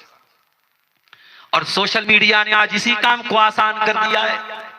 सोशल मीडिया पर आप किससे बातें कर रहे हैं, किससे चैटिंग कर रहे हैं, क्या आपने मैसेज भेज दिया, क्या आपने वॉइस मैसेज भेज दिया, क्या वीडियो भेज दिया, ये आप जानते हैं, आपका मोबाइल जानता है, आपका रब जानता है। ओ लोगों, जब गुनाह करना आसान हो जाए तो ये भी बहुत बड़ा इम्तिहान हो जाता है। अल्लाह के नबी के दौर में जब सहाबे किराम इहराम की हालत में निकलते थे, जब उम्रा करने निकलते थे, तो उनकी आंखों के सामने नीलगाय गुजरती थी, हिरन गुजरते थे, और इहराम की हालत में शिकार करना मना था। सहाबा बेचारे बड़े बेबस रहते थे, क्योंकि शिकार के जरिए उनकी बहुत बड़ी आमदनी होती थी। अब वो इहराम की हालत में है और उनकी आंखों के सामने से नीलगाय गुजर रहा है और हिरन गुजर रहे हैं, मगर वो शिकार नहीं कर सकते थे। अल्लाह ने कुरान में फरमाया या अय्युहल्लज़ीना आमनू लयब्लुवन्नकुमुल्लाहु बिशैइन मिन सैद तनालुहु अयदीकुम व रिमाहुकुम। ऐ ईमान वालो, अल्लाह ताला तुमको आजमा रहा है, तुम्हारे सामने से शिकार जा रहा है, तुम हाथ बढ़ा के पकड़ सकते हो, तुम नेजा मार के पकड़ सकते हो, लेकिन तुम्हें पकड़ने की इजाजत नहीं है। ले यअलम अल्लाहु मन यखाफुहु बिल गैब, अल्लाह ताला ये देखना चाहता है कि कौन है जो बगैर देखे अल्लाह से डरता है।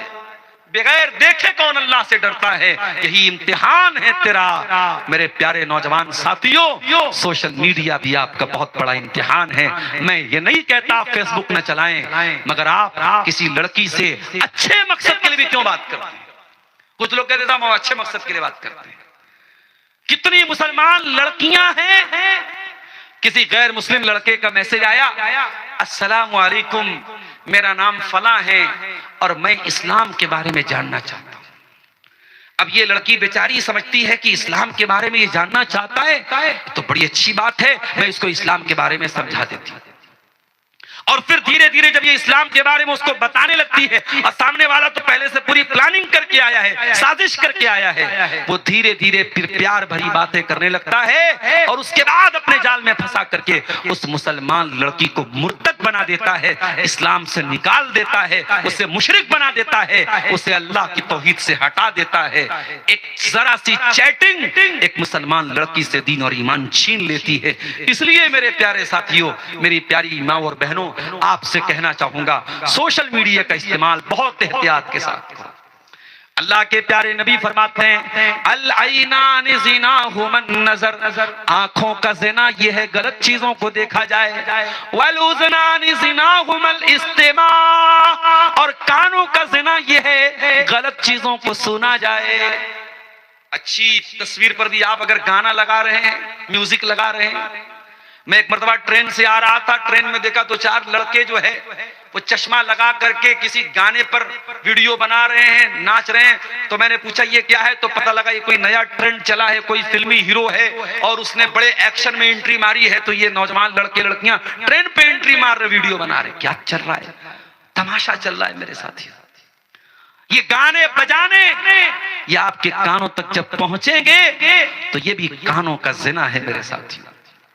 वलियदु ज़िना हल बत्शु, और हाथों का ज़िना ये है गलत चीजों को टच किया जाए। वर्रिजलु ज़िना हल खुदा, और पैरों का ज़िना ये है कि गलत चीजों की तरफ चल के जाया जाए, जहां बेपर्दगी हो रही है, जहां बेहयाई हो रही है। अभी हम लोग आ रहे थे, अकबर नगर एक जगह पड़ती है, ये आपके मुंगेर से जब हम लोग आते हैं तो मुंगेर से भागलपुर के बीच में एक जगह अकबर नगर, वहां पे कोई उर्स चल रहा था।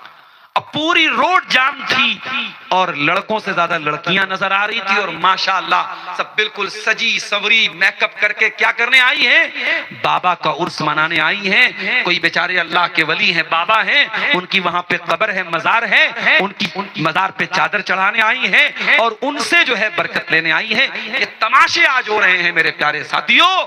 ऐसी जगहों पर जाना और पैरों से चल के जाना ये पैरों का ज़िना है। अल्लाह के नबी फरमाते वर्रिजलु ज़िना हल खुता, गलत जगहों पे पैरों से चल के जाना ये पैरों का ज़िना है। वल क़ल्बु यहवा व यतमन्ना, और दिल में इंसान के गलत ख्यालात पैदा होते हैं। वल फर्जु युसद्दिक़ु ज़ालिका व युकज़्ज़िबुहु, और इंसान की शर्मगाह या तो उसकी तस्दीक कर देती है या उसको झुठला देती है, या तो इंसान ज़िना कर बैठता है या बच जाता है। जो हाथों पर कंट्रोल नहीं करेगा, जो पैरों पे नहीं करेगा, जो आंखों पे नहीं करेगा, जो कानों पे नहीं करेगा, हो सकता है वो मुकम्मल ज़िना कर बैठे। जो इन सब चीजों पर कंट्रोल नहीं करेगा वो ज़िना पर भी कंट्रोल नहीं कर पाएगा। सोशल मीडिया के जरिए मेरे प्यारे साथियों ये चीजें आज आम हो रही हैं। एक और काम सोशल मीडिया कर रहा है, फेक न्यूज फैलाना, फेक चीजें फैलाना, बिला वजह हर चीज को शेयर करना। रात को 2 बजे मालमड की रोड से गुजर रहा हूं, 2 बजे का टाइम लगा करके स्नैपचैट पे डाल रहा है। बनारस में जो एक हादसा हुआ और कुछ नौजवान लड़के जो नाव में बैठ करके, कश्ती में बैठ के इफ्तार कर रहे थे और गंगा नदी में वो इफ्तार कर रहे थे। क्यों ये मामला इतना हाईलाइट हुआ? आज वो लड़के जेल में, उनकी जमानत नहीं हो रही है। सोचो उन्होंने कोई बहुत बड़ा क्राइम तो नहीं किया। उसी गंगा नदी में आज शराब पी करके उसका भी वीडियो बनाए। शराब पीने वालों के खिलाफ अभी तक कोई कार्रवाई नहीं हुई है, मगर इफ्तार करने वाले मुस्लिम नौजवानों के खिलाफ कार्रवाई भी हो गई और जेल में भी डाल दिया गया और अभी तक जमानत नहीं हो रही। तमाम चीजों की जड़ क्या है? उन्होंने वीडियो बनाया बाकायदा। अगर वो वीडियो ना बनाते तो शायद ये मामला यहां तक न पहुंचता। क्या जरूरत है हर बात की वीडियो बनाने की, हर बात को डालने की? और मैं बार बार इन यूट्यूबर हजरात से भी ये बात कहता हूं। आज इसी झारखंड के करीब के बिहार के एक आलिम दीन के साथ जो कुछ मामला हो रहा है वो यूट्यूब की एक क्लिप की वजह से हो रहा है। काश के वो रिकॉर्डिंग करने वालों ने उस क्लिप को काट दिया होता तो शायद ये मामला इतना आगे ना बढ़ता। लेकिन यहां तो मामला ये है कि हमें व्यूज हासिल करने हैं, हमें तो सब्सक्राइबर बढ़ाने, हमें तो पैसा बढ़ाना है, तो हम तो और ज्यादा हाईलाइट करेंगे इस तरीके की चीजों जो उन्होंने नहीं कहा है वो भी जोड़ देंगे उसके अंदर, थंबनेल लगा देंगे ऐसा कि बात बिल्कुल वायरल हो जाए। तो ये बहुत खतरनाक इस दौर में सोशल मीडिया का काम हो रहा है। फेक न्यूज, फर्जी चीजें, फर्जी वीडियो शेयर हो रहा है। अल्लाह के प्यारे नबी फरमाते हैं कफा बिल मरई कदिबन नहीं युहद्दिस बिकुल्लि मा समिया। सबसे बड़ा झूठा इंसान वो है जो हर सुनी सुनाई बात को बयान कर दे, जो तहकीक न करे, जो वेरीफाई न करे। इसीलिए कुरान कहता है या अय्युहल्लज़ीना आमनू इन जाअकुम फासिकुम बिनबइन फतबय्यनु, ऐ ईमान वालो जब तुम्हारे पास कोई फासिक आदमी कोई खबर लेकर के आए तो तहकीक कर लिया करो। अन तुसीबू कौमम बिजहालतिन फतुस्बिहू अला मा फअलतुम नादिमीन, कहीं ऐसा न हो कि तुम फेक न्यूज को फैलाने के चक्कर में किसी को नुकसान पहुंचा दो। तो सोशल मीडिया ने फेक न्यूज को भी बहुत फैलाया है मेरे प्यारे साथियों। अब आइए 3 पार हो चुका है और हमारे टॉपिक का 2 हिस्सा भी और बचा है। इस दौर के फितनों के बारे में भी मुझे कुछ आपको बताना है। अभी इस्राइल और ईरान की जंग चल रही थी। हमारे बहुत सारे मुसलमान नौजवान साहब हम तो ईरान के साथ हैं और हम तो फला को अपना रहबर मानते और फला को अपना रहबर मानते हैं, और इस वक्त मसलकी इख्तिलाफ पर बात करने का मौका नहीं है। अगर कोई अबू बकर और उमर को बुरा भला कहता है वो उसका अपना अकीदा है, मगर इस्लाम के नाम पे हमें उसके साथ खड़े होना चाहिए। क्या बात करते हैं आप? कोई अबू बकर उमर को ना माने, कोई अबू बकर उमर को गाली दे, कोई अम्मा आयशा को गाली दे और आपके दिल में उसके लिए सॉफ्ट कॉर्नर पैदा हो जाए, ये अगर आपका अकीदा है तो अपने अकीदे पर नजर सानी कर लीजिए मेरे साथी। अबू बकर का दुश्मन, उमर का दुश्मन, उस्मान का दुश्मन, अली का दुश्मन, आयशा का दुश्मन, हमारा दुश्मन। कोई सहाबे किराम का दुश्मन हो और वो हमारा महबूब बन जाए, ये कभी नहीं हो सकता है। इसलिए इस मौजूदा दौर में जब दुनिया में जंगों के हालात हो तो आप हर मसले पर सोशल मीडिया पर अपनी राय मत व्यक्त कीजिए। फेसबुक के ऊपर पोस्टें न डालिए, व्हाट्सएप पर पोस्टें न डालिए, कहीं ऐसा न हो कि आपकी एक नादानी से पूरी कम्युनिटी पर कोई मुसीबत आ जाए। इस दौर का बहुत बड़ा फितना यह है कि लोग उलमा से रहनुमाई हासिल नहीं करते, अपनी मनमानी करते हैं मेरे प्यारे साथियों। अल्लाह के प्यारे नबी फरमाते हैं इन्नल्लाह ला यक़बिज़ुल इल्मा इंतिज़ाअन यंतज़िहु मिनल इबाद, अल्लाह ताला दुनिया से इल्म को अचानक नहीं उठाएगा, वलाकिन यक़बिज़ुल इल्म बिक़ब्ज़िल उलमा, बल्कि अल्लाह ताला उलमा को उठा लेगा। यहां तक कि जब दुनिया से उलमा चले जाएंगे इत्तक़दन नासु रुऊसन जुहाला, लोग जाहिलों से मसला पूछेंगे, लोग जाहिलों को मुफ्ती बना लेंगे, लोग जाहिलों से फतवा पूछेंगे। फसुइलू फअफ्तू बिगैर इल्मिन, और वो जाहिल लोग बगैर इल्म के फतवा देंगे। फदल्लू वदल्लू, खुद भी गुमराह होंगे, दूसरों को गुमराह करेंगे। इसी आपके झारखंड की सरजमीन की बड़े जलीलुल कद्र आलिम थे अल्लामा मुफ्ती अब्दुल अजीज हक्कानी साहब, जिंदा थे तो हमें लगता था ये तो बस ऐसे ही मामूली आलिम है। जलसे में हमने निजामत सदारत करवा ली, उनके 10 मिनट तकरीर करवा के छोड़ दिया। आज उनके जाने के बाद इस पूरे झारखंड के इलाके में उनके पाए का कोई आलिम नजर नहीं आता है मेरे साथियों। आज बड़े बड़े मदरसों में जो शेखुल हदीस हैं, जो उलमाए हदीस हैं, उनके जाने के बाद हदीस की किताबों को कौन पढ़ाएगा? कोई पढ़ाने वाला नजर नहीं आता है। फतवा देने वाले दुनिया से जा रहे, उनकी जगह कोई लेने वाला नजर नहीं आता है। मेरे प्यारे साथियों, बड़े बड़े जुब्बा वाले और बड़ी बड़ी पगड़ी वाले तो नजर आ जाएंगे, बड़ी बड़ी ऊंची ऊंची टोपी वाले तो आपको मिल जाएंगे, मगर इल्म जिस चीज का नाम है वो इल्म दुनिया से जा रहा है। अल्लाह के नबी फरमाते हैं जब दुनिया से उलमा चले जाएंगे लोग जाहिलों को अपना सरदार बना लेंगे। इस दौर का बहुत बड़ा फितना है ये मेरे साथियों कि आप उलमा से दूर हो जाएं। नहीं, उलमा से जुड़ करके रहिए, उलमा से मशवरा हासिल कीजिए, उलमा से रहनुमाई हासिल कीजिए। कोई भी मसला दीन का आ जाए अपने उलमा से रहनुमाई हासिल कीजिए और उनकी रहनुमाई में काम कीजिए मेरे प्यारे साथियों। इसी तरीके से इस दौर का एक बहुत बड़ा फितना यह भी है कि 4 किताबें पढ़ने के बाद कोई इंसान अल्लाह ताला के बारे में, रसूल के बारे में और जन्नत के बारे में और जहन्नम के बारे में सवाल खड़ा करने लगे। अभी आज मैं एक वीडियो देख रहा था, अल्लाह के रसूल के बारे में बड़ी गंदी जबान और बड़ी बेहुदा जबान सलीम वास्तविक नाम का एक इंसान जो बाकायदा मीडिया पर खुल करके अपने आप को कहता है कि मैं पहले मुसलमान था और अब अपने आप को एक्स मुस्लिम बोलता है। वो इंसान खुल करके अल्लाह के नबी के बारे में झूठी बातें बोल रहा है, हजरत आयशा के बारे में बदतमीजी कर रहा है और अल्लाह के नबी के किरदार के ऊपर उंगली उठा रहा है। मेरे प्यारे नौजवान साथियों, इस दौर का ये बहुत बड़ा फितना है कि इस्लाम पर लोग एतराजात करेंगे, नबी पर एतराजात करेंगे, और बहुत सारे भोले भाले सीधे साधे मुसलमान भी इन चीजों का शिकार हो जाएंगे। लिहाजा अपने ईमान की हिफाजत करो मेरे प्यारे साथी। और ईमान की हिफाजत कैसे होगी? जब आप कुरान का मुताला करेंगे, जब आप हदीस का मुताला करेंगे, जब आप उलमा के साथ जुड़ करके रहेंगे।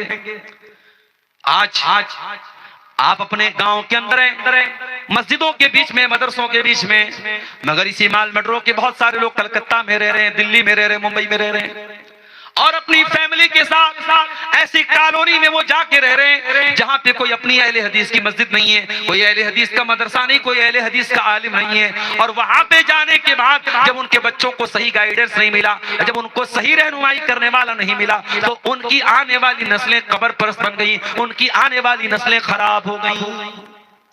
इसलिए मेरे प्यारे साथी, अपने साथ साथ अपनी आने वाली नस्लों की भी फिक्र करो, अपने बच्चों की भी फिक्र करो।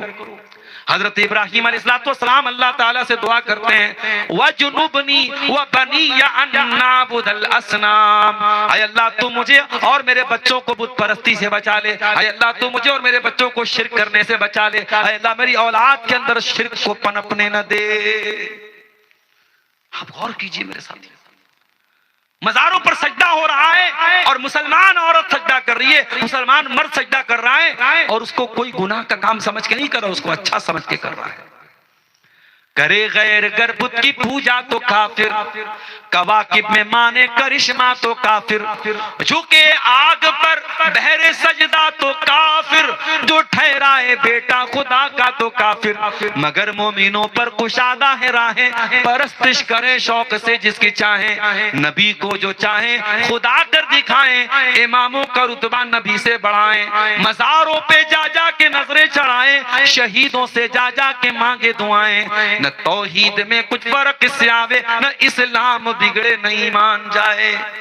आज गांव देहात की मुसलमान औरतों को देख लीजिए आप, उनके माथे पर आपको बिदिया भी मिल जाएगा, उनकी मांग में सिंदूर भी मिल जाएगा, उनके गले में मंगल सूत्र भी मिल जाएगा, और आप फर्क नहीं कर पाएंगे ये मुसलमान है या गैर मुस्लिम है। अल्लाह के नबी ने इसको भी कयामत की एक निशानी करार दिया था। आपने फरमाया, लतत्तबिउन्ना सुनन मन कान क़ब्लकुम, ओ लोगों तुम अपने से पहले के लोगों के तरीके पर चलोगे। ये बर्थडे मनाना, ये एनिवर्सरी मनाना, ये सालगिरह मनाना, ये किसकी तहजीब है मेरे साथी? ये मेरे नबी का कल्चर तो नहीं, ये मेरे नबी की तहजीब तो नहीं है। ये शराब पीने वालों का कल्चर है, ये ज़िना करने वालों का कल्चर है, ये सूअरखोर लोगों का कल्चर है, और वो कल्चर आज मुसलमान अपना रहा है। बड़े फख्र से अपने बच्चे का बर्थडे मना रहा है, बड़े फख्र से अपनी बीवी के साथ एनिवर्सरी मना रहा है। अरे तुझे बीवी को रेस्टोरेंट में खाना खिलाना है, तू रोज खाना खिला, तुझे एनिवर्सरी मनाने की क्या जरूरत है? तुझे अपने बच्चों को केक खिलाना है, तू कभी भी खिला दे। तुझे साल में बर्थडे के नाम से एक सेलिब्रेशन मनाने की क्या जरूरत है? अल्लाह के नबी फरमाते हैं, तुम अपने से पहले के लोगों के तरीके पर चलोगे, शिब्रम बे शिब्रिन, अगर वो एक बालिश चलेंगे तुम भी एक बालिश चलोगे, अगर वो एक हाथ चलेंगे तुम भी एक हाथ चलोगे, हत्ता लौ सलकू जोहरा ज़बिल्ला सलकतुमू, अगर वो किसी जानवर के बिल में चले जाएंगे तो तुम भी जानवर के बिल में चले जाओगे।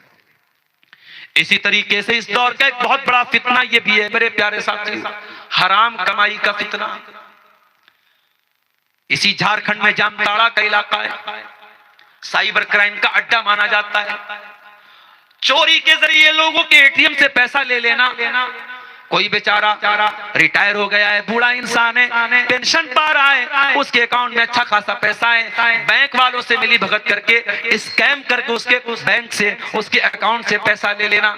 इस तरीके का काम बड़ी तादाद में जामताड़ा में हो रहा है, और अफसोस की बात यह है कि ये काम करने वालों में बहुत बड़ी तादाद मुस्लिम नौजवानों की भी है। वो लोगों वो हराम तरीके से दूसरों के अकाउंट से पैसा चुरा करके कोई करोड़पति बन भी जाएगा तो क्या कर लेगा मेरे साथियों? एक दिन तो ये पैसा छोड़ के दुनिया से जाना पड़ेगा, एक दिन ये मकान तो छोड़ के दुनिया से जाना पड़ेगा, एक दिन ये जमीनों जायदाद तो छोड़ के जाना पड़ेगा, लेकिन जो हराम की कमाई से तूने बनाया है, कब्र में जाने के बाद तुझे उसका हिसाब देना पड़ेगा। सब ठाठ पड़ा रह जाएगा जब लाद चलेगा बंजारा। मेरे नौजवानों, खूब पैसा कमाओ, हलाल तरीके से बिजनेस करके जितना पैसा कमा सकते हो कमाओ, हमें पैसे से कोई प्रॉब्लम नहीं है। हम तो चाहते हैं हमारे लोग मजबूत हो जाएं, ये पैसे वाले बन जाएं। जब ये पैसे वाले बनेंगे तो मस्जिदों को आसानी से चंदा देंगे, ये पैसे वाले बन जाएंगे तो मदरसों को अच्छी तरीके से फंडिंग करेंगे। आप जब पैसे वाले बनेंगे तो समाज में आपको एक रसूख और एक ताकत हासिल होगी। मेरे प्यारे साथियों, पैसा कमाना बुरा नहीं है, मगर पैसा कमाने के नाम पे अंधा हो जाना बुरा है। इसीलिए अल्लाह के नबी फरमाते हैं, याती अलन्नास ज़मानुन ला युबालिल मरउ मिन ऐना खज़ल माल, एक जमाना तुम पर आएगा जब लोग इस बात की परवाह नहीं करेंगे कि माल कहां से कमा रहे हैं, हलाल तरीके से कमा रहे हैं या हराम तरीके से कमा रहे हैं। और हमारे टॉपिक का जो चौथा हिस्सा था मेरे साथियों, आखिरी हिस्सा, क्योंकि अब बिल्कुल आखिरी वक्त 3:15 बज चुके हैं, अब आधा घंटा 40 मिनट के बाद फजर की अजान भी होने वाली है। आखिरी पॉइंट आपके सामने बयान करने जा रहा हूं, वक्त की ना कदर। इस दुनिया में सबसे कीमती अगर कोई दौलत अल्लाह ने हमको दी है तो वक्त और टाइम दिया है मेरे साथी। और इसीलिए अल्लाह ताला कुरान में बार बार टाइम की कसम खाता है। कभी फरमाया वल फज्र, फजर की कसम, कभी फरमाया वल असर, असर की कसम, कभी फरमाया वज़ुहा, चाश्त के वक्त की कसम। अल्लाह ने टाइम की कसम खाई है, जमाने की कसम खाई है। और जमाने की कसम खा करके अल्लाह ने फरमाया वल असर इन्नल इंसान लफी खुस्र, जमाने की कसम, इंसान बहुत बड़े खसारे में, बहुत बड़े खसारे में। मोबाइल हमारा डिस्चार्ज होने लगता है, 2% चार्जिंग बची। मान लो मैं सफर से आ रहा हूं और पीर 35 या मिर्जा चौकी स्टेशन पर मुझे उतरना है, और माल मटरों के यासीन भाई या दीगर जो जिम्मेदार हजरात थे वो लेने के लिए मुझको वहां पहुंचे हैं, और 2% चार्जिंग बची है। और मुझे इस बात का डर है कि कहीं ऐसा ना हो कि स्टेशन पहुंचने के पहले चार्जिंग खत्म हो जाए। और जो जलसे वाले हैं वो ठीक है, मुझको पहचानते, मगर इतने लोगों की भीड़ में कैसे पहचानेंगे? अगर कॉल नहीं मिला पाया, अगर मोबाइल डिस्चार्ज हो गया तो कैसे कनेक्ट होंगे, कैसे राब्ता करेंगे? 2% चार्जिंग बची हो, हम परेशान हो जाते हैं किस तरीके से चार्जर मिल जाए और चार्जिंग हो जाए और हमारा फोन डिस्चार्ज होने से बच जाए। ओ लोगों, हमारी जिंदगी की बैटरी भी तो धीरे धीरे डिस्चार्ज हो रही है। हम हर दिन अपनी मौत के करीब हो रहे हैं, हम हर दिन अपनी कब्र के करीब हो रहे हैं, और हम नहीं जानते कि हमारी जिंदगी की बैटरी का कितना % बाकी है। हम तो ये भी नहीं जानते। 2026 चल रहा है, कहीं लोगों ने मुझको 2027 की तारीख भी ले ली है। मौलाना अगले साल 27 में फला तारीख को आपको मुझे हमारे यहाँ आना है। अरे हम तो इस बात की गारंटी भी नहीं ले सकते कि 2027 देखना भी हमको नसीब होगा। ओ लोगों, हमारी जिंदगी की बैटरी भी डिस्चार्ज हो रही है, मगर हम कितने बड़े नादान हैं कि हम दुनिया के फोन को तो चार्ज करने की चिंता कर रहे हैं, मगर जिंदगी की बैटरी को चार्जिंग करने की कोई फिक्र नहीं है हमें। इसीलिए अल्लाह कुरान में कहता है इक़्तरबा लिन्नास हिसाबुहुम व हुम फी गफलतिन मुरिदून। ओ लोगो, तुम कितने बड़े नादान हो, तुम्हारे हिसाब का टाइम करीब आ चुका है, फिर भी तुम गफलत में पड़े हुए हो, फिर भी तुम नादानी कर रहे हो। इसीलिए अल्लाह जमाने की कसम खा के कहता है वल असर, जमाने की कसम, इन्नल इंसान लफी खुस्र, बेशक तमाम के तमाम इंसान घाटे में है। जानते हो ये कुरान की जो सूरत है सूरह असर, ये बड़ी अहम सूरत है। सहाबा जब एक दूसरे से मुलाकात करते थे तो सलाम करने के बाद और खैर खैरियत पूछने के बाद एक दूसरे को सबक की तरह सुनाया करते थे। वल असर इन्नल इंसान लफी खुस्र इल्लल्लज़ीना आमनू व अमिलुस सालिहाति व तवासौ बिल हक़्क़ि व तवासौ बिस सब्र। ऐसी क्या खास बात है इसके अंदर कि सहाबा जब एक दूसरे से मिला करते थे तो एक दूसरे को सुनाया करते थे। आओ जरा इसके तर्जमा पर गौर करो। वल असर, जमाने की कसम, इन्नल इंसान लफी खुस्र, बेशक तमाम के तमाम इंसान घाटे में है। इल्लल्लज़ीना आमनू, मगर वो लोग घाटे में नहीं हैं जो ईमान वाले हैं। व अमिलुस सालिहात, और जो नेक अमल करने वाले हैं। व तवासौ बिल हक़्क़ि, और हक बात की एक दूसरे को तबलीग करने वाले हैं, हक बात एक दूसरे को पहुंचाने वाले हैं। जानते हो दुनिया का कोई भी सिस्टम बगैर आपस में राब्ते के नहीं चलता है। ये मर्डरों का आज प्रोग्राम हो रहा है, मुझे भाइयों ने बताया कि बाकायदा वॉलंटियर्स के हाथ में वो दिया गया है, वाईफाई दिया गया है, यानी वायरलेस बात कर, वॉकी टॉकी दिया गया है, और तकरीबन 20 वॉकी टॉकी के जरिए पूरे जलसे को मैनेज कर रहे हैं। कहां क्या जरूरत है, कहां क्या कमी है, कहां क्या मसला है, 20 वॉकी टॉकी के जरिए बात हो रही है। वो लोगों, जिस तरीके से तुम दुनिया में एक दूसरे को एक जलसा कराने के लिए वॉकी टॉकी के साथ जुड़े हुए हो, अल्लाह कुरान में कह रहा है जब तुम्हें अल्लाह ताला ने तौहीद का रास्ता दे दिया, जब तुम्हें इस्लाम का रास्ता बता दिया, जब तुम्हें सच्चाई का रास्ता बता दिया है, तो अकेले इसके ऊपर चलना काफी नहीं है। वतवासौ बिल हक़्क़ि, तुम्हें एक दूसरे को वसीयत भी करना पड़ेगा, एक दूसरे को तबलीग भी करनी पड़ेगी, एक दूसरे को समझाना भी पड़ेगा। वतवासौ बिस्सब्री, तुम्हारे गांव में कोई आदमी नमाज नहीं पढ़ रहा है, किसी दिन मौका निकालो, भाई तुम नमाज में क्यों नहीं आते हो, भाई तुम 4 टाइम की नमाज पढ़ते हो, तुम फजर की नमाज में क्यों नहीं आते हो। कोई ऐसी टीम भी बना लो मेरे साथियों जो लोगों को जाके नमाज के लिए तलकीन किया करे, कोई ऐसी टीम भी बना लो जो किसी बेवा औरत है, कोई यतीम बच्चा है, उसकी मदद के लिए आगे बढ़ जाए। किसी के बारे में पता चले वो बंधन लोन ले रहा है, वो बैंक से लोन ले रहा है और 10-20 हजार का अमाउंट है, अरे भाई तू बैंक से लोन क्यों ले रहा है, तू इंटरेस्ट और ब्याज पे लोन क्यों ले रहा है, हम तुझे बगैर ब्याज के हम तुझे हलाल तरीके से, सही तरीके से तुझे कर्जे हसना देंगे, तुझे असल रकम लौटाना पड़ेगा, तुझे कोई ब्याज नहीं देना पड़ेगा। ऐसी टीम भी हमारे बीच में होनी चाहिए। वतवासौ बिल हक़्क़ि, जो हक बात की वसीयत करे। और जब ऐसी टीम बनाओगे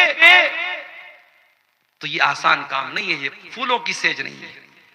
इतना अच्छा काम करोगे तब भी लोग गाली देंगे, लोग सवाल उठाएंगे, लोग एतराज करेंगे, और जब लोग एतराज करेंगे वतवासौ बिस्सब्री, तो एक दूसरे को सब्र की तलकीन करते रहना, एक दूसरे को बर्दाश्त की तलकीन करते रहना। मेरे प्यारे साथी, कुरान की ये छोटी सी सूरत है, इस सूरत को याद हम सबने किया है, हम नमाज में पढ़ते हैं, मगर ये सूरत हमें मैसेज क्या दे रही है कि जमाने की कसम इंसान सबसे बड़े घाटे में। एक आदमी बर्फ बेच रहा था, गर्मी का मौसम था, सुबह निकला बर्फ बेचने के लिए, दोपहर हो गई, थोड़ी सी बर्फ बिकी, दोपहर से शाम होने लगी और धीरे धीरे उसकी बर्फ पिघलने लगी। वो चिल्लाने लगा, ओ लोगो मेरी बर्फ को खरीद लो, इसके पहले कि मेरी बर्फ पिघल जाए, मेरी पूंजी खत्म हो जाए, मेरा कैपिटल पिघल जाए। ओ लोगो मेरा बर्फ खरीद लो, मैं जितने में खरीद के लाया उतने में खरीद लो, मुझे कोई प्रॉफिट नहीं चाहिए, कम से कम मेरा कैपिटल तो बचा लो, मेरी पूंजी तो बचा लो, इसके पहले कि मेरा कैपिटल भी खत्म हो जाए। ओ लोगो मेरी बर्फ को खरीद लो।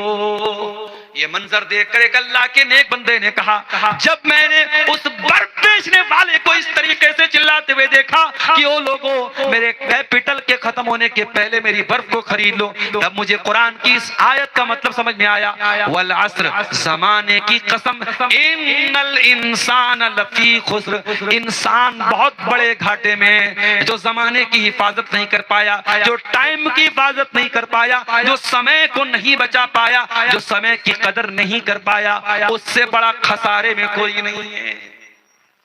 ये लाइव प्रोग्राम चल रहा है, बहुत सारे लोग अपने घरों में बैठ के सुन रहे हैं, अच्छी बात है।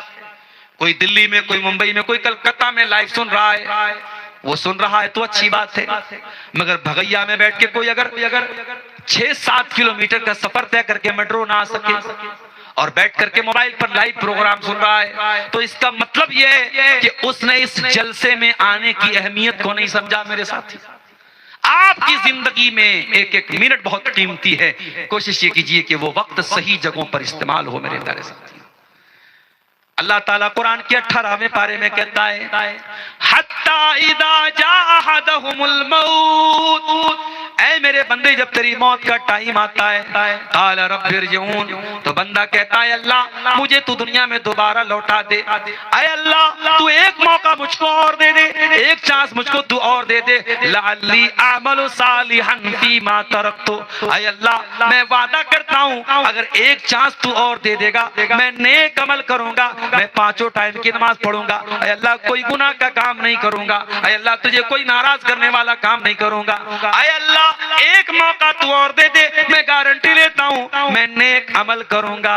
अल्लाह फरमाएगा कल्ला, ऐसा हरगिज हरगिज नहीं हो सकता है। इन्नहा कलिमतुन हुवा काइलुहा, ऐ मेरे बंदे ये तो एक बात है जो तेरे मुंह से निकल रही है, ये बात कभी पूरी होने वाली नहीं है। व मिन वराइहिम बरज़कुन इला यौम युबअसून, अब कयामत तक तुझे बरज़क की जिंदगी गुजारना है। ऐ मेरे बंदे तुझे जिंदगी एक बार मिली थी, वो जिंदगी तुझको मिल चुकी है। ओ मेरे प्यारे नौजवान साथियों, ओ फासिल पार्क में इश्क के नैन लड़ाने वाले मेरे साथियों, ओ सोशल मीडिया पर लड़कियों से चैटिंग करने वाले मेरे भाइयों, ओ नशे की लत में गिरफ्तार मेरे नौजवान साथियों, ओ मेरे जिगर के टुकड़ों, ओ मेरे दोस्तों, ओ मेरे साथियों, अल्लाह की कसम मुझे आपसे हमदर्दी है। मैं आपको अपना भाई और अपना दोस्त समझता हूँ और मैं ये मानता हूँ कि अगर आपने अपनी जवानी को इन गुलछर्रों में गुजार दिया, इन हराम कामों में गुजार दिया, तो कल अल्लाह की बारगाह में बहुत शर्मिंदा होना पड़ेगा मेरे साथियों। अगर अपने किसी दोस्त की वजह से अगर अय्याशी में पड़ गए, अपने किसी दोस्त की वजह से नशे के चक्कर में पड़ गए, कल कयामत के दिन पछताना पड़ेगा। वयौमा यअद्दु ज़ालिमु अला यदैहि यक़ूलु या लैतनी इत्तख़ज़तु मअ रसूलि सबीला, कयामत के दिन इंसान अपने हाथ को काटेगा और कहेगा ऐ काश मैंने रसूल का रास्ता अपनाया होता, या वैलता लैतनी लम अत्तखिज़ फुलानन खलीला, ऐ काश मैंने फलां को अपना दोस्त न बनाया होता, फलां की दोस्ती की वजह से मैं हराम काम में पड़ गया, मैं नशे में पड़ गया, मैं गलत चीजों में पड़ गया। वो लोगों, इसीलिए दोस्ती बहुत सोच समझ करके किया करो, अच्छे लोगों को दोस्त बनाया करो, नेक लोगों को दोस्त बनाया करो। बुरे दोस्तों की वजह से भी इंसान को कयामत के दिन पछताना पड़ सकता है। इसलिए मैं अपने नौजवानों से कहना चाहता हूँ, वक्त की कदर करो मेरे प्यारे साथियों। गया वक्त एक जिंदगी का एक मिनट भी वापस मिलने वाला नहीं है, और कयामत के दिन जब हम अल्लाह के सामने खड़े होंगे तो हमें एक एक टाइम का हिसाब देना पड़ेगा। अल्लाह के नबी फरमाते हैं ला तज़ूलु क़दमा इब्ने आदम, इंसान कयामत के दिन अपनी जगह से हिल नहीं पाएगा जब तक 5 सवालों का जवाब न दे दे। वो अब्दुल गफ्फार सलफी को भी देना पड़ेगा, वो आपको भी देना पड़ेगा, वो मुझको भी देना पड़ेगा, वो आलिमों को भी देना पड़ेगा, वो आम लोगों को भी देना पड़ेगा। 5 सवालों का जवाब सबको देना पड़ेगा। उन 5 सवालों का जवाब दिए बगैर हम कयामत के दिन हिल नहीं पाएंगे। पहला सवाल क्या किया जाएगा? अन उम्रिही फीमा अफना, ऐ मेरे बंदे तूने जिंदगी को कहां गुजारा, तेरा टाइम कहां गुजरा, तेरा समय कहां गुजरा, तेरी जिंदगी कहां गुजरी। सबसे कीमती सवाल सबसे पहले हो रहा है। ओ शराब के नशे में डूब जाने वालों, ओ हराम कामों में समय गुजारने वालों, जरा सोचो कल अल्लाह की अदालत में यह सवाल किया जाएगा तो हम क्या जवाब देंगे? अन उम्रिही फीमा अफना, तूने जिंदगी को कहां गुजारा। दूसरा सवाल व अन शबाबिही फीमा अबला, और ऐ मेरे बंदे तूने जवानी को कहां गुजारा। सारी जिंदगी का हिसाब अलग होगा और जवानी का हिसाब अलग होगा मेरे साथियों। और तीसरा सवाल व अन मालिही मिन ऐन इक्तसबहु, तूने माल कहां से कमाया। वह फीमा अनफकहु, और माल कहां पे खर्च किया। और चौथा सवाल, 4 सवाल ये हो गया। और 5वां सवाल वह माजा अमिला फीमा अलिमा, तूने जो इल्म हासिल किया उस इल्म के ऊपर तूने अमल कितना किया। लिहाजा मेरे प्यारे साथियों वक्त की कद्र करो। अरबी की कहावत है अल वक्त कसैफ, वक्त तलवार की तरह है। इल्लम तक्ता हो यक्ता का, अगर आपने सही तरीके से उसको नहीं काटा तो वक्त आपको काट देगा।